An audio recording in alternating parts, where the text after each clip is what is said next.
Hello student, आज आपका next chapter है एनसीईआरटी के साइंस बुक का, जो कि है न्यूट्रिशन इन एनिमल्स।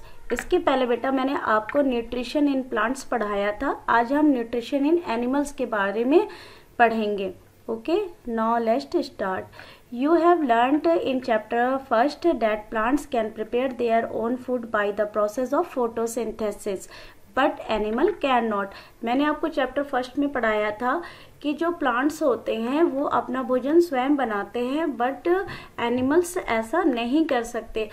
और मैंने आपको उसमें ये भी पढ़ाया था कि प्लांट्स में भी कुछ अलग अलग टाइप्स के होते हैं, जैसे ऑटोट्रॉप्स, हेटरोट्रॉप्स, सेप्रोट्रॉप्स।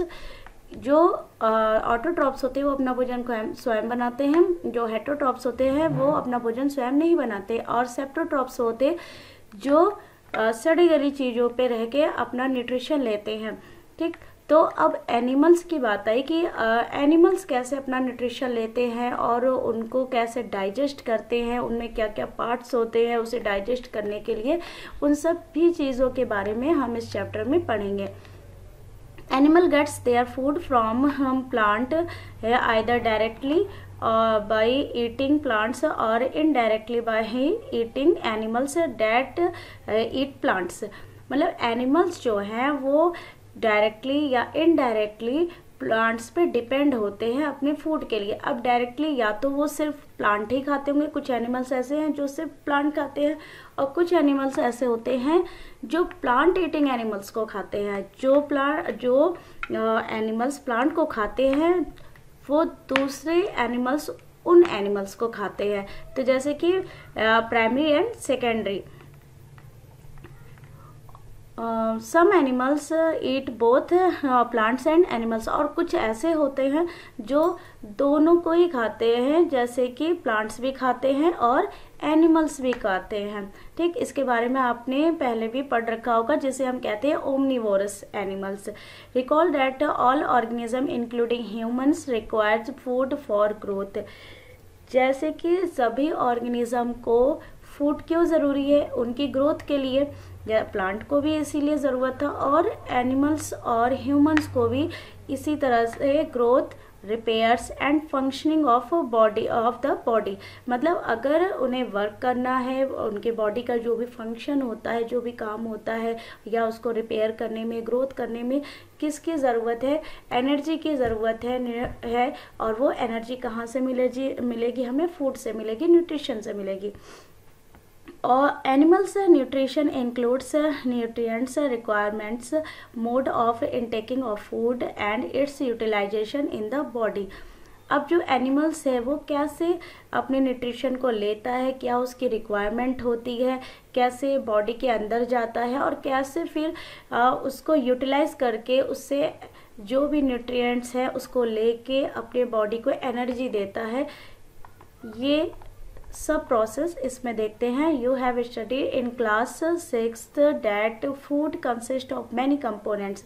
जैसा कि आपने आगे की पहले की क्लास में पढ़ा होगा, 6th क्लास में, कि फूड में बहुत सारे कंपोनेंट्स होते हैं, जैसे कि carbohydrate, fats, protein, vitamins, minerals, ये सभी चीज़ें पाई जाती हैं।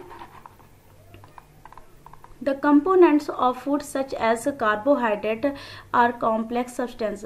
इन सभी में सबसे जो कॉम्प्लेक्स होता है, सबसे जटिल जो होता है, वो हमारा है कार्बोहाइड्रेट। कार्बोहाइड्रेट मैंने आपको फोटोसिंथेसिस के प्रोसेस में भी बताया था कि वहाँ पे भी कार्बन डाइऑक्साइड और वाटर की प्रेजेंस में कार्बोहाइड्रेट बन रहा था। तो वो जो अगर हमने उस प्लांट से जो भी फ्रूट वेजिटेबल हुआ उसको खाया, तो वो जो कार्बोहाइड्रेट है वो हमारी बॉडी में ऐसा नहीं कि वो सीधे डाइजेस्ट हो जाएगा, वो एक कॉम्प्लेक्स सब्सटेंस होता है। तो उससे सिंपल सब्सटेंस में तोड़ना होता है, ब्रेक डाउन करना होता है। This complex substance can not be utilised as such. और ये जो कॉम्प्लेक्स सब्सटेंस है ये हमारी बॉडी में ऐसे ही यूटिलाइज नहीं हो पाते, so they are broken down into simple substance. इसलिए इन्हें क्या करना पड़ता है? सिंपल फॉर्म में ब्रेक करना पड़ता है। और वो ब्रेक कौन करेगा, कैसे होगा, देखते हैं हम। The break down of complex component of food into simple substance is called digestion। अब ये जो आपका कॉम्प्लेक्स सब्सटेंस है उसको सिंपल सब्सटेंस में उसको कन्वर्ट करना, ये आपका कहलाता है डाइजेशन। ठीक है, यहाँ पे देखते हैं, यहाँ देखिए ये है कॉम्प्लेक्स सब्सटेंस और ये है सिंपल सब्सटेंस। अब ये जो कॉम्प्लेक्स सब्सटेंस है इसको एंजाइम्स यहाँ पे रिएक्शन करते हैं और वो क्या करते हैं, उसको किस में कन्वर्ट करते हैं, सिंपल सब्सटेंस में। ठीक है, अब ये एंजाइम्स कहाँ से निकलते हैं, ये एंजाइम्स होते हैं हमारे ग्लैंड्स में। ठीक, सभी बॉडी जो हमारी बॉडी का जो पार्ट होता है, जो जहाँ पे डाइजेशन होता है, स्टमक, वहाँ पे और भी माउथ में बहुत सारे ग्लैंड्स होते हैं जिनसे अलग अलग कंपोनेंट्स को डाइजेस्ट करने के लिए अलग अलग टाइप के एंजाइम्स सीक्रेट होते हैं। तो डेट मीन्स कि जो कॉम्प्लेक्स सब्सटेंस था उसको सिंपल सब्सटेंस में कन्वर्ट करना ही क्या कहलाया, आपका डाइजेशन। अगर क्वेश्चन आ जाता है कि व्हाट इज डाइजेशन, तो उसके लिए आप ये लिख सकते हैं आंसर कि the breakdown of complex substance into simple substance is called digestion. Okay, next हमारा टॉपिक है different ways of taking food. क्या क्या डिफरेंट वेज हैं जिसके द्वारा फूड को लिया जाता है बॉडी के अंदर। The modes of taking food into the body various in different organism. Her organism में अलग अलग टाइप से फूड को इनटेक किया जाता है, जैसे कि बीज एंड ह्यूमिंग बर्ड्स शक द नेक्टर ऑफ प्लांट्स। जो आपके बीज वगैरह होते हैं, ह्यूमिंग बर्ड्स होते हैं, वो क्या करते हैं, जो फूलों के ऊपर जो नेक्टर प्रेजेंट होता है उसको सक करते हैं। Infects of humans and many other animals feed on mother milk। और कुछ ऐसे एनिमल्स और ह्यूमन भी होते हैं जो किस पे डिपेंड होते हैं, मदर मिल्क्स पे, जब वो बच्चे होते हैं। Snakes like the python swallow the animals they prey upon. और ये जो स्नेक्स या पाइथन होते हैं ये क्या करते हैं, अपने जो भी फूड होते हैं उसको क्या करते हैं, सेलो माने होता है निगल जाना। तो ये उसको पहले निगल जाते हैं और बाद में इनके स्टमक में डाइजेस्टिव जूस निकलते हैं, वो धीरे धीरे उससे क्या करते हैं, पचाते हैं। The animals they prey upon some aquatic animals filter tiny food particles floating nearby the feed upon them। और क्या होता है कि जो एक्वेटिक एनिमल्स होते हैं जो पानी में रहते हैं, एक्वेटिक एनिमल्स मतलब होता है, ये देखिए एक्वेटिक एनिमल्स माने होता है कि पानी में रहने वाले जीव जंतु। ठीक है, तो जो पानी में जीव जंतु रहते हैं वो क्या करते हैं कि पानी के अंदर बहुत छोटे छोटे फूड पार्टिकल्स क्या करते हैं, फ्लोट करते रहते हैं और वो उसके क्या करते हैं, उसको अपने अंदर बॉडी के अंदर, जैसे कि फिश है तो वो गिल्स के द्वारा, मुंह के द्वारा उसके अंदर जाते हैं और फिर उसको जो छोटे पार्टिकल्स फूड होते हैं वो अंदर जाके फिर उनको डाइजेस्ट होते हैं। नेक्स्ट है यहाँ पे activity 2.1 What is the type of food and mode of feeding of the following animals? Write down your observation in the given table. You may find the list of modes of feeding given below the table helpful। अब यहाँ पे एक table दिया हुआ है जिसके द्वारा आप क्या कर सकते हैं, यहाँ पे देखिए ऑप्शंस भी दिए हुए हैं, तो आप इस टेबल को आप कंप्लीट कर लेना कि किस एनिमल्स में किस टाइप का फूड का डाइजेशन होता है, वो किस तरह से उसे लेते हैं। नेक्स्ट है हमारा डाइजेशन इन ह्यूमंस। अब ह्यूमन में डाइजेशन कैसे होता है, यहाँ एक आपको स्ट्रक्चर, यहाँ पे एक ह्यूमन का एक पूरा बॉडी पार्ट इंटरनल दिख रहा होगा। यहाँ पे क्या है कि डाइजेशन का प्रोसेस दिखाया जा रहा है। We take in food through the mouth. हम सबसे पहले अपना भोजन किसके द्वारा लेते हैं, माउथ के द्वारा लेते हैं। डाइजेस्ट एंड यूटिलाइज इट, और इसको क्या करते हैं, डाइजेस्ट करते हैं और यूटिलाइज करते हैं। यहाँ से देखिए ये माउथ का एरिया है, ये यहाँ पे, ठीक यहीं पे आपका क्या है, ये बक्कल कैविटी है, और यहीं पे आपका एक सलेवरी ग्लैंड है जिसे हम लार की ग्रंथि कहते हैं। यहाँ से जब हम भोजन लेते हैं तो वो क्या होता है, इस कैनल के द्वारा नीचे जाता है, और यहाँ पे ये पूरा आपका क्या है, स्टमक का एरिया है, ये जो कि स्टमक का एरिया है। और फिर उसके बाद यहाँ देखिए, ये है आपकी, ये है बाहर का ये जो पोर्शन है, ये है आपका लार्ज इंटेस्टाइन, और ये जो अंदर है ये है आपकी स्मॉल इंटेस्टाइन, ठीक है। और ये है आपका लीवर, इस तरह से ये देखिए। बाकी पार्ट्स अभी हम और इसके बारे में डिस्कस करेंगे।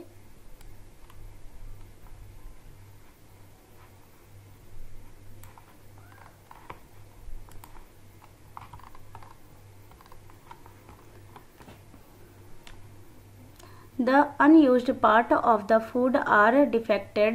Have you ever wondered that what happens to the food inside the body?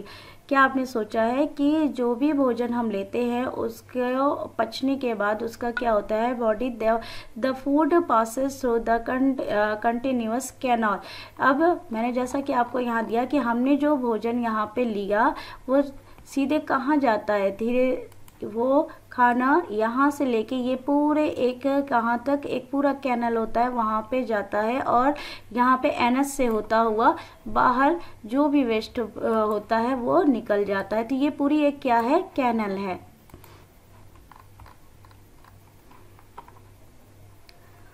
which beings at the buccal cavity and end of the anus, जिसको मैंने अभी आपको दिखाया कि बक्कल कैविटी से ये स्टार्ट होता है और एनस पे जाके इसका एंड होता है।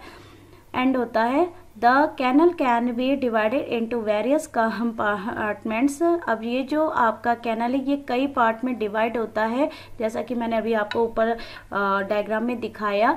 जो है आपका यहाँ पे ये पहला है आपका बक्कल कैविटी, फिर oesophagus, stomach, small intestine, large intestine, rectum and then anus. तो ये सारे जो कैनल है आपका, ये उसके क्या है, पार्ट्स हैं। अब यहाँ देखते हैं, is it not a very long path, ये बहुत लंबा पाथ नहीं होता है। आपको नाम इसमें ज़्यादा दिख रहे हैं कि, लेकिन ये एक छोटा सा ही पाथ होता है। This parts together form the alimentary canal. इस पूरे को मिला के हम कहते हैं एलिमेंट्री कैनाल या फिर डाइजेस्टिव ट्रैक्ट, जिसपे कि फूड का डाइजेशन होता है। The food components gradually get digested as food travels through the various compartments. अब यहाँ जो फूड हमने खाया वो अलग अलग पार्ट में होते हुए, जो जितने भी आपको यहाँ पे मैंने के पार्ट्स बताए उन सब में वो धीरे धीरे जाता है, वहाँ पे अलग अलग प्रोसेस के थ्रू वो गुजरता है। The inner wall and the stomach and the inner wall of the stomach and the small intestine and the various gland associated with the canal such as salivary gland। अब यहाँ पे बात आई कि जो आपका यहाँ पे मैंने आपको बताया कि जो इनर वॉल है कहाँ, स्टमक की, एंड स्मॉल इंटेस्टाइन, ये जो छोटा यहाँ पे देखिए स्मॉल इंटेस्टाइन ये है, तो ये दोनों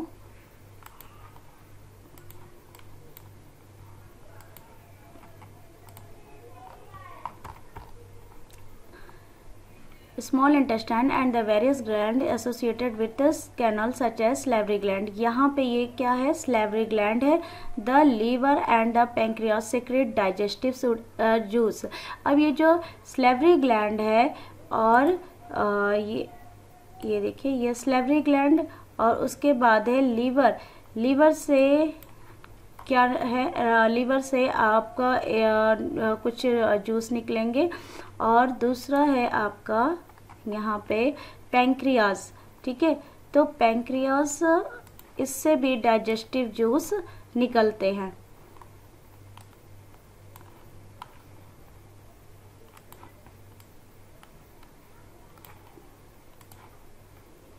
अब ये इन सभी ग्लैंड से जो डाइजेस्टिव जूस निकलते हैं वो क्या करते हैं, जो भी कॉम्प्लेक्स सब्सटेंसेस थे उनको क्या करते हैं, सिंपल सब्सटेंसेस में कन्वर्ट करते हैं। The digestive juice convert complex substance of food into simple one. जैसा कि मैंने आपको बताया कि कॉम्प्लेक्स जो भी कार्बोहाइड्रेट, फैट्स, प्रोटीन्स होते हैं उनको हम ऐसे ही, वो हमारी बॉडी में डाइजेस्ट नहीं होते, उनको सिंपल फॉर्म में बनाना पड़ता है और फिर वो जाके हमारे बॉडी को न्यूट्रिएंट्स मिलता है। The digestive tract and the associated glands together constitute the digestive system. अब ये जो डाइजेस्टिव पूरा ट्रैक है वो कहलाता है आपका एक digestive system. Now let us know what happens to the food in different parts of the digestive tract. ये जो पूरा एक ट्रैक बना, जिसे मैंने आपको बताया कि यहाँ से बक्कल कैविटी से होते हुए ये नीचे जाता है और यहाँ से स्टमक से होते हुए लार्ज इंटेस्टाइन, स्मॉल इंटेस्टाइन, ये एनस से, फिर उसके बाद क्या हुआ, पहले ये स्मॉल इंटेस्टाइन फिर लार्ज इंटेस्टाइन में जाके एनस से बाहर हो जाता है। तो ये पूरा एक डाइजेस्टिव ट्रैक है जिसके और अलग अलग है, सब में एक पार्ट है और सभी पार्ट से कुछ ना कुछ जूस निकलते हैं, डाइजेस्टिव जूस, जिनका अलग अलग प्रोसेस है। उन सभी के बारे में आगे हम नेक्स्ट वीडियो में डिस्कस करेंगे। देन अभी सिर्फ हमने बॉडी पार्ट्स, जो भी इंटरनल बॉडी पार्ट्स है उसके बारे में पढ़ा है। कल नेक्स्ट वीडियो में हम इसके आगे डिस्कस करेंगे। ओके बेटा, अब जो भी आपको इसमें समझ में आया, नहीं समझ में आया, एज यूजुअल आप इस पर लाइक और कमेंट ज़रूर करें। प्लीज़ बेटा आप सभी इसको सब्सक्राइब भी कर लें, जिससे आपको मेरी वीडियो टाइम टू टाइम इस पर दिखती रहे। और अगर आपको कोई प्रॉब्लम होती है तो आप कमेंट सेक्शन में इसमें कमेंट कर सकते हो। Okay, now I stop my video.